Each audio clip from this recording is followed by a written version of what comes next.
Dá pra gente falar que... Você falou de Matrix, e aí voltando ao tempo, dá pra falar que jornada do herói, no termo clássico lá do cara que escreveu no livro, que não surgiu, ele só escreveu, ele só observa tanto isso. que ele tá escrevendo dentro do monomito. Isso. Né? É um processo de criação de mito. Nesse caso, de identificação. Tá. E ao exato momento que você identifica o mito e conversa sobre o mito, ou seja, explora, joga luz no mito, você permite que o quê? Quando você desconstrói algo, que outras pessoas reconstruam a bel prazer, né? Então, a jornada do herói é curioso. Se a gente estivesse falando há 10 anos, talvez, uau, jornada do herói, vamos falar sobre a jornada do herói. E hoje é, de novo, jornada do herói. E lá vamos nós. E lá vamos nós. Vamos quebrar a jornada do herói. E nesse meio tempo, o assunto era desconstrução da jornada do herói. Né? Se você pegar, é um caminho muito parecidinho com os mitos que a gente está falando aqui. Muito parecidinho. Cowboy, uau! Homens de calça jeans atirando pra todo lado. Adoro. Por favor, matem mais os índios. Né? Um pouquinho depois, talvez os índios não sejam tão maus assim. Mas um tempo depois, cara, o que a gente fez com os índios? Vamos mais nem fazer filme de faroeste. É melhor nem tocar nesse assunto. Exato. É a mesma Aí coisa. some. Exatamente. Então, até quando você explora um mito, e a ciência ajuda nisso também, né? Quando ajuda a pensar isso. Quando você explora algo, você dá para muita gente a possibilidade também de reexplorar a bel prazer e de enjoar. Né? Como a gente está passando agora com relação aos filmes de heróis, né? Os todos filmes de horrorosos, quadrinhos, etc. Uma coisa interessante até sobre quadrinho, uma coisa é a criação do mito, ok, o estereótipo. A outra coisa é a consequência que isso gera num inconsciente coletivo daquela sociedade, daquela geração seguinte. Por exemplo, o Capitão América, que é a personificação dos Estados Unidos, usa um escudo. O que isso vai dizer para aquela geração? Eu lembro de uma mulher falando que... Tem que se defender. Uma estadunidense falando, nós somos os defensores do mundo. Olha o Capitão América aí. Ele usa um escudo, ele se defende, né? Então, olha a mensagem que isso passa para aquela geração que lê esse super-herói. E... eu até faço uma provocação pra você que tá vendo. Se você fosse personificar os Estados Unidos em alguém com superpoderes, quem seria? Seria alguém com escudo, né? Então você vê o quanto o mito também influencia na geração, no pensamento da geração de quem somos nós. E nesse caso, na briga Marvel-DC... o Capitão América, ele é muito mais América do que o próprio Superman, que acabou virando... O Superman, ele seria... você tem toda aquela questão vinculada ao cristianismo, né? Que Superman é Jesus Cristo. Que Superman tem o superpoder, veio de outro lugar e tal. Mas ao mesmo tempo utiliza o mito do cowboy também, tá? Sim, também. É a mesma coisa, Verdade. porque também tem aquele lance dele... ele tornou-se americano. E ele se tornou aquilo lá. Ele é o imigrante tem a ver com da os cidade imigrantes. pequena que fica carregando feno pra cima pra baixo e em dado momento há providência pra ele usar o uniforme. Que tem a ver também até com os pilgrims lá, né? Dos peregrinos que chegaram nos Estados Unidos, construíram um país em que só haviam esses selvagens e mato, né? Aquela coisa, aquela ideia bem antiga dos Estados Unidos. Então, você vê como o Superman também tem isso, né? E o Superman é o apelão, né? Ele tem todos os poderes possíveis, né? Tirando o lance da Kryptonita que eles tiveram que pôr pra gerar alguma graça na história. A parte disso ele tem aquilo, né? Mas na Terra, nada vence o Superman. A única coisa que vence o Superman é algo de origem dele, da sua própria origem. Tu percebe? A Terra é perfeita pro Superman. Porque tem esse rolê também, né? O imigrante, quando sai, ele precisa ser perfeito para aquele local que ele vai. Ele precisa se adequar. E ele tem que ser melhor do que quem tá lá também. Melhor, ele precisa voar, ele precisa usar capa, ele precisa, enfim, jogar raio laser pelos olhos, ele tem que ser o Superman daquela região. O que é que macula a permanência daquele imigrante no local? A origem. PH, eu preciso lembrar acabei de lembrar de uma coisa. A gente fez uma discussão com o Bezzi semana passada. E a gente precisa discutir isso com o PH. Não tem nada a ver com o tema.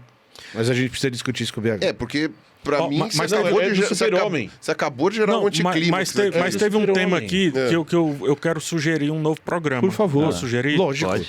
Você tocou num assunto que o Alexandre Link fala com a perfeita A gente não qualidade. fala do link aqui, porque a gente não fala contra o link. Mas você pode traz o tema. Mas eu sou a favor. Mas esse tema de como que os super-heróis resvalam em gerações seguintes, ele tem um pensamento muito interessante sobre isso, que descamba no que está acontecendo agora. Podemos trazer, até quando ele vier aqui semana que vem, a gente pode trazer essa temática. O Link vem aqui semana que vem. Vocês vão ter esse desprazer. Desprazer.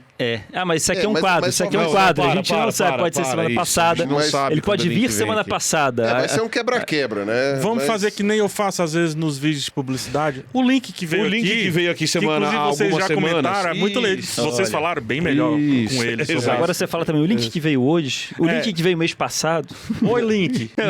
Oi, link. Mas desculpa. Não foi nada. Sobre o Superman, o que eu sobre o Superman, é que a gente levantou uma dúvida. A gente começou... Não tem nada a ver com o assunto, mas acho que é uma pergunta muito irrelevante. A gente começou... Relevante. Muito relevante. Putz, eu prefiro Aziz. Não, mas ela é irrelevante também. Tá. Porque a gente teve uma conversa muito séria aqui, e isso que eu vou falar não tem nada de sério. A gente começou perguntando por que o Superman usava a cueca por cima da calça. E a gente chegou a uma conclusão que isso não é verdade. Verdade. Que o Superman, ele na verdade é azul. E ele tem a mão branca e a cabeça branca. Nunca ouvi então calça. que na verdade ele nunca tá de roupa, ele sempre está só de cueca. Não.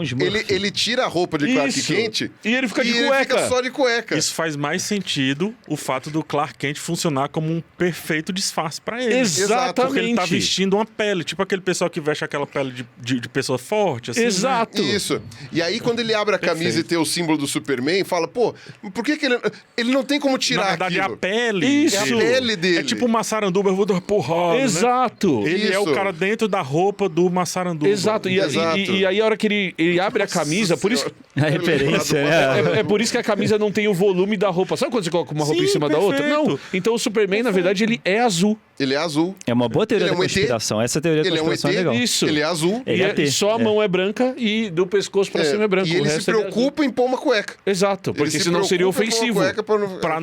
Senão seria ofensivo. Ele seria o Manhattan. Exato. Exatamente. Ou seja, o que a gente aprende com isso? Manhattan deveria aprender um pouco mais com o Superman. Exatamente. E colocar uma cueca. É isso. E é exatamente isso. O Superman é que nem o Manhattan, só que com a mão e a cabeça brancas. E de cueca vermelha. Mas aí a mão e a cabeça branca, assim, também já é um esqueminha dele, né? Então. A gente não sabe. Exato. Porque ele nunca tinha Ruivo Eric, por exemplo, entendeu? É verdade. Ele pode Poderia ser. A aparência do kryptoniano pode ser muito assustadora pra nós. Pode Pode estar utilizando a tecnologia do Ethan Hunt. E aí ele coloca aquela máscara para parecer humano. Talvez a voz dele nem seja daquela maneira. Talvez. Exato. E ele tem a 47 tentáculos na mão, então ele põe a mão para parecer humano. Uma luva mas o corpo dele é humanoide por alguma outra razão, e aí ele consegue... Eu adoro quando eu estou do lado de um artista e ele anota algo. Porque alguma bizarrice aconteceu. Não, isso dá pra virar tirinha. Exatamente. Eu vou te contar alguma bizarrice aconteceu. Eu vou te contar um segredo. A gente fica elogiando o Carlos Ruas, mas os geniais somos nós. Ele só copia as nossas ideias e desenha. Pois é. Eles são a minha tia. Na verdade, ele é o genial de copiar. Eu trouxe o Pirula lá de Fortaleza pra ele não falar do grande mito criado por Jurassic Park, cara. Eu acho que tem dois mitos. Verdade. Eu fiz uma tirinha sobre isso. Jurassic Park e Indiana Jones. Que não tem nada a ver com o Pirula, mas tem a ver porque todo mundo confunde. Não é daquele jeito. O quê? Os dinossauros, uma galinha depenada. Uma galinha ruim. Não, são galinhas depenadas. Galinhas depenadas. PH, calma. Antes de mais nada. Antes de mais nada. Várias coisas a serem colocadas. Mas você sabe qual que é o barulho que o Tiranossauro faz? Não. Para com essa merda. Quando ele é pequenininho, ele faz piu. E quando ele é grandão, ele faz pagá. Porque é uma galinhona, não é? Não, mas brincando, você já tem 50 vídeos. Você já tem 50 vídeos sobre isso. Eu tenho uma pergunta. O que estava acontecendo em 1990 para que Steven Spielberg e correlatos imaginassem o mito dinossauro daquele jeito? Na verdade, é o seguinte, a gente teve várias... Levando em consideração que o filme deve ter começado sua produção em 90, 89... E que o livro do Michael Crichton é um pouco antigo. Não, o livro do Michael Crichton é de 85. Não. O livro do Michael Crichton é de 89 e 90. E o filme é logo depois, então. E o filme foi... Assim, o livro foi lançado... Já pensando no filme. Já com a produção do filme. Porque o Michael Crichton, ele trabalhava com bem cinema. Nos anos 90, inclusive. Sim. O Michael Crichton, ele trabalhava com cinema, tanto que o primeiro Westworld foi ele que fez pra cinema. E o Steven Spielberg era amigo dele. Eles se conversavam. Então, já era assim... O que o Michael Crichton ficou anos pra escrever Jurassic Park. O Spielberg falou, finaliza logo esta merda. Que vai virar filme. Que vai virar filme. O filme é de... 93. E o livro é de novembro de 90. Foi 3 anos. Eu achava que era da virada de Não, mas é muito perto. De 89 e 90, mas é. Então, o que acontece? E eles fizeram uma propaganda massiva do livro justamente para ir temperando o público já para quando saísse o filme. Mas o que acontece é o seguinte, você teve alguns históricos no estudo dos dinossauros pela academia. Isso. E os primeiros dinossauros eram imaginados como uns bichos meio lagartiforme, uma coisa meio capenga, só que muito grandes, né? Porque o grande problema não era serem répteis, o problema era serem muito grandes. O pessoal não tinha noção, né, de como que aqueles bichos se locomoviam. Então, você pega as reconstruções do século XIX, é uns mocorongos. À medida que você vai passando, inclusive achando fósseis mais bem preservados, na virada para o século XX, você vai vendo novas avaliações, vão descobrindo fósseis menores de dinossauro, mostrando que não eram todos grandes e tal. E a coisa vai indo ali, tanto é que no começo do século XX o pessoal até trisca na trave, assim, com relação às aves, assim, que fica... Quase chega lá, mas não chega. E aí o que acontece? Ninguém dava muita trela para os dinossauros como um todo, assim. Principalmente depois da guerra, né? Que você teve um foco muito grande no futuro e não tanto no passado. Você teve um enfoque muito grande em corrida espacial, tecnologia, o dinheiro... Tecnologia dentro de casa. Isso, né? O dinheiro da ciência, principalmente nos Estados Unidos, foi inteiro canalizado para o projeto espacial, para aquela coisa. Não só Estados Unidos, mas na União Soviética também.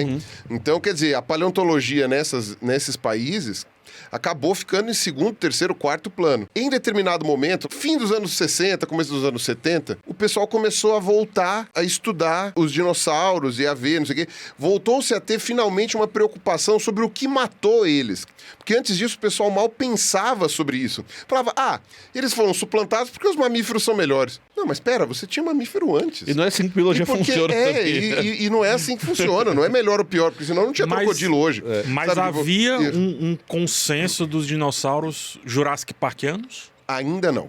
Certo. Aí, essa que é a questão. O novo design dos dinossauros passou a existir quando você teve mais estudos sobre eles. A gente tá falando de que ano? Então, fim dos anos 60, começo dos anos 70. Você passa a ter mais estudos sobre eles. Tanto é que você começa a achar, de fato, alguns artigos já no final dos anos 70, comentando que, tipo, olha, é possível, quem sabe, talvez, que as aves tenham vindo dos terópodes. Por quê? Porque é parecido. É parecido, o pé é igual, sabe? Aquela coisa assim. Mas você ainda não tinha nem aquele pensamento cladístico, assim, né? Filogenético. Você tinha um pensamento mais de progresso. É que a biologia também vai mudando nessa mesma época. A biologia vai mudando, a maneira de interpretar.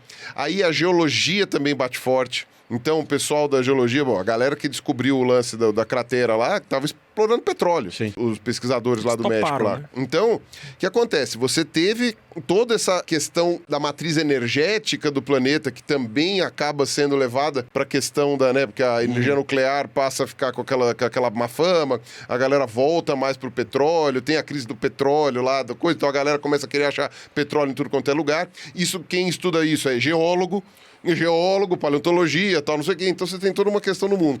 E a galera volta a tentar reinterpretar esses bichos. E eles descobrem que esses bichos não eram daquele jeito que o pessoal achava. Eram os bichos mais ágeis, eram os bichos que talvez até ficou aquela discussão se tinha sangue quente ou não. Então eram os bichos com outra movimentação.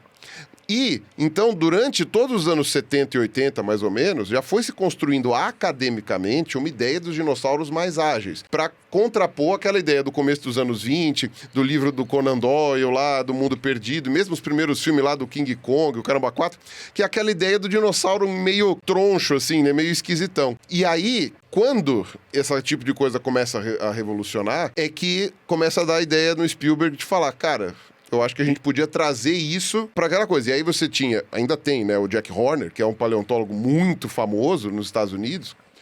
E o Jack Horner, ele encampa essa tarefa de falar, não, a gente quer mostrar os dinossauros com outra pegada, né? E aí você passa a ter uma coisa mais midiática vinculada diretamente aos dinossauros. Eles ficaram esquecidos por muito tempo como figuras midiáticas, né? Ou seja, o Spielberg e companhia, eles vão lá em 20, 30, pegar aquela visão, misturar com um pode ser da época que estava sendo debatido, para recriar o tal do mito como a gente...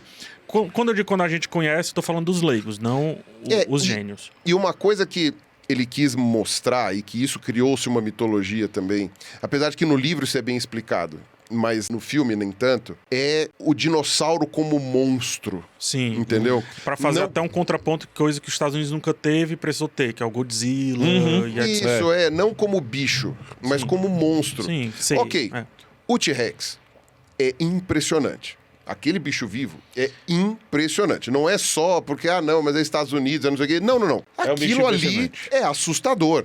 É um bicho muito grande, é um bicho muito forte. Os dentes são muito grandes. Muito grandes. Sabe, é uma coisa assim que realmente você olha e fala, tá, por um acaso, o lugar onde o T-Rex viveu, milhões de anos depois, ia se formar os Estados Unidos. Mas, tipo, até porque você tem muito T-Rex no Canadá também, né? E, enfim, você tinha uma outra espécie lá que depois mudou de gênero, Patarbossauros, que a gente conhece da Mongólia, por exemplo, né? Da Ásia, porque você tinha o jeito de passar por lá. Mas, enfim, de qualquer maneira, é um bicho muito impressionante. E essa ideia de monstro, né, ela surgiu no começo, lá no século XIX, por causa do tamanho deles. Se manteve nessa literatura lá do Mundo Perdido, depois com o Godzilla, essas coisas assim do monstro. O que ele tá dando aula é sobre a formação do mito. Aquela pergunta que você fez, tá?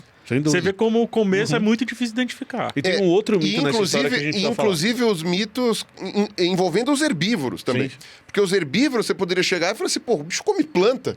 Né? Mas também o Triceratops é extremamente agressivo, aquela coisa assim. E aí a gente pode discutir uma série de outras coisas envolvidas nisso. Mas o fato no livro, eles justificam a agressividade dos bichos por uma modificação genética necessária para que as pessoas pudessem ver os bichos... Eles eram muito mais escondidos na natureza. Isso, e eles são alterados. A tendência de um predador ou de uma coisa é se esconder. Então, quando você vai num zoológico que tem áreas muito amplas, você não vê o bicho e o público sai frustrado.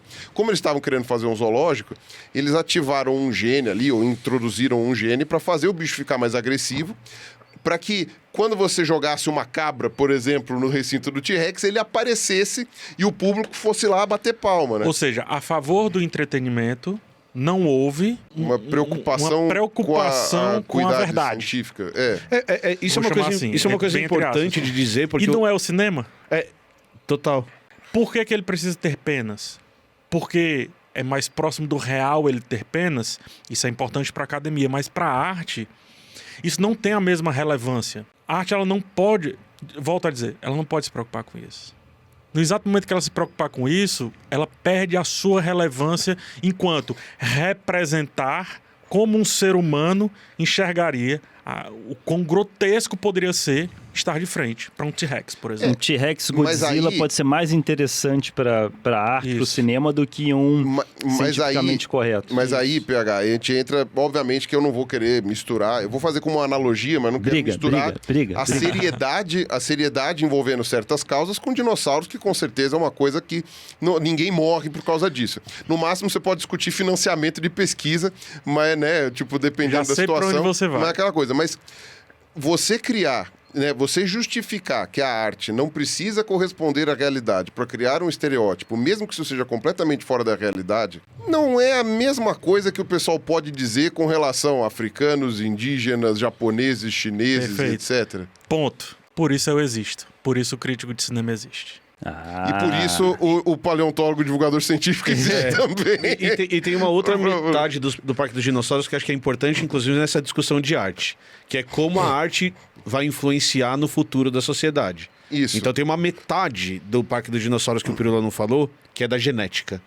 Então a gente pode contar o mesmo histórico que o Pirula contou para falar sobre uma nova ciência que estava surgindo naquela época, que a gente estava entendendo como os mecanismos genéticos funcionam, e o Michael Crichton, de uma maneira brilhante, usa isso para escrever. Isso vai descambar um negócio de clone, o rolê do futuro, os quadrinhos com clone pra todo lado. E a arte interfere na vida real. Quantas pessoas não quiseram ser paleontólogas por causa do filme? E geneticistas também, porque queriam fazer aquilo, obviamente descobriram que a vida não é assim, mas já estavam enfurnadas na área e tal, não sei o quê. Então você tem isso. É muito louco como você tem essa retroalimentação, né? Inclusive moldando. Então a gente responde essa pergunta sempre. Mas e aí, dá para fazer Parque dos Dinossauros? Ou você tem empresas no mundo hoje tentando fazer o que Parque dos Dinossauros fez, empresas no mundo real. Então tem essa outra camada que é, cara, é arte. aquilo não existia naquela época, continua não existindo hoje, e mesmo assim molda a sociedade como a gente tem interessante hoje. como a arte influencia a ciência e como a ciência influencia a arte. E volta pra... Eles estão... É a Lua e a Terra se atraindo numa dança que um atrai o outro. Aí tu entende como eu fico louco, perturbado, quando a pessoa diz assim, eu quero um filme pra desligar o cérebro. Como? Por quê? Pra quê? Por que você quer isso? Você quer a arte pra isso? Vai desligar o cérebro tomando um banho de mar, sabe? Vai desligar o cérebro fazendo outras coisas, mas na arte não. Na arte, ela tá tão intrínseca à vida e aos problemas que a gente tem pra resolver, ou quer resolver, ou gostaria de começar a querer resolver. Como que eu vou desligar? Você falou... então isso justificaria, a minha opinião, então isso justificaria pegar arquétipos dos africanos, etc, etc. Não, porque a gente tem que discutir a partir da arte sobre o mau-caratismo, sobre o charlatanismo, sobre o que é um pensamento enviesado para o mal, para reforçar coisas ruins e etc. Esse é o papel de estar junto com a arte. É aí que entra o danado do crítico. Não é para dizer que é bom ou ruim. Não é só... Não, frustrado, inclusive. Tão pouco. Na verdade, a única coisa que eu não quero fazer é um filme. Exato. Porque sabe como faz, inclusive. Não, pelo amor de Deus. Não, mentira. tô longe disso. É muito sol quente na cabeça. Mas você entende? E aí, toda essa conversa da gente, sei o quê, descamba a arte ajuda na formação, enraigamento dos mitos, mas também na quebra, mas também aquela vontade de nascer nas pessoas, o ímpeto de fazer X, Y, Z, mas tudo isso só existe se acontecer uma coisa. A gente parar para discutir sobre arte. Sem dúvida. A gente parar e dizer assim, talvez um dinossauro com penas, talvez não. Perfeito. E por que sim e por que não.